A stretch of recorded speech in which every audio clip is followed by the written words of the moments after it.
inner work, people are probably wondering, okay, what do I have to do? Now for you, meditation is a choice. You meditate 2 hours every day? 2 hours every day. 1 hour in the morning, 1 hour in the evening? Yeah, It's exactly. quite a commitment.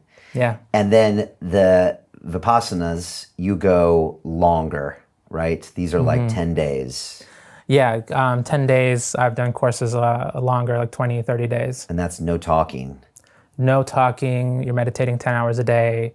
No writing. No writing, no reading, no contact with the outside world. The first thing you do when you get in there is you give them your phone, and they lock it up for you to keep it safe, and you'll get it back at the end of the course, so that you really get to spend time with yourself. You know, you're separated from your loved ones. It cultivates an environment where you know, just like a monk for basically 10 days or 20 days or however long you're there, so that you can not only learn the practice that the Buddha taught, but you can use it to your benefit, because it takes time. You know, it's one thing to try meditation, but it's another thing to, you know, really give yourself a long extended period to really do that inner work and release whatever has been troubling you your whole life.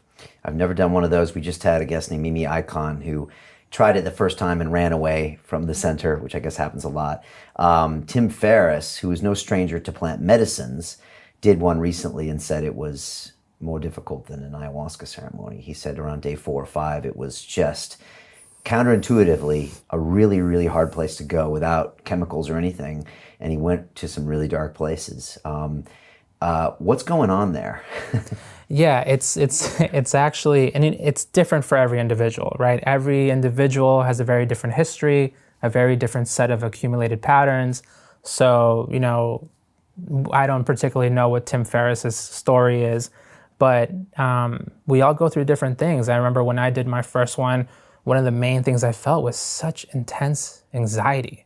And I was not really aware how often I was feeling anxiety throughout my life, but it was so accumulated where, you know, when I got there and I did my first course, I would just feel like I'd just be flip-flopping between fear and anxiety. And it literally was just because I had settled my mind just enough, all these things that were bundled up inside of there had the opportunity to come up.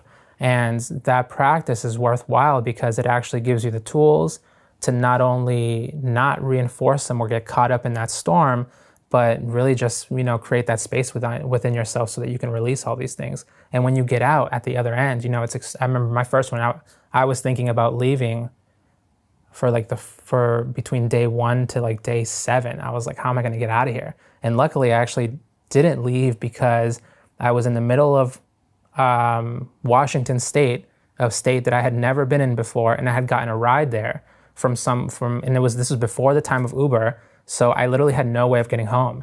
And I was like, well, I'm stuck, so I got to stay.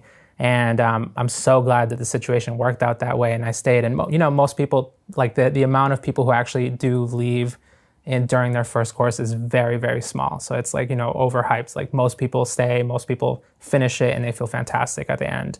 But it does bring up a lot of deep things that we have to sort of have the courage to face and then let go. At the end of it, I felt like I lost like 100 pounds. I probably lost like 5 pounds, but I felt completely, it was just surreal how much better I felt. I remember calling my friends, and not only was I so much happier, but I told them, I was like, guys, I learned more in 10 days than I did in 4 years of college.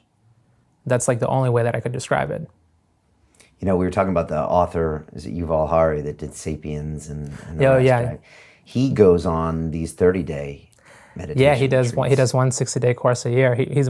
We meditate in the same tradition. Okay. Yeah. And it was just fascinating. Like he was going to talk at Google, and he's like, "Nope, I'm going for 60 days away, and then I'll come back with some ideas for my book." And it was just amazing that an author would just go in there, and that's where his knowledge comes from himself, not from Google. It's so counterintuitive. He's brilliant. Yeah. You know? Yeah, Yuval is incredible. And I guess some of the thought behind this is that, for example, anxiety, you were probably experiencing it in the past, but every time you did, you could check Instagram, smoke a joint, eat a donut, smoke a joint, watch a Netflix movie, something to distract. Yeah. So you would distract it, but it was still accumulating.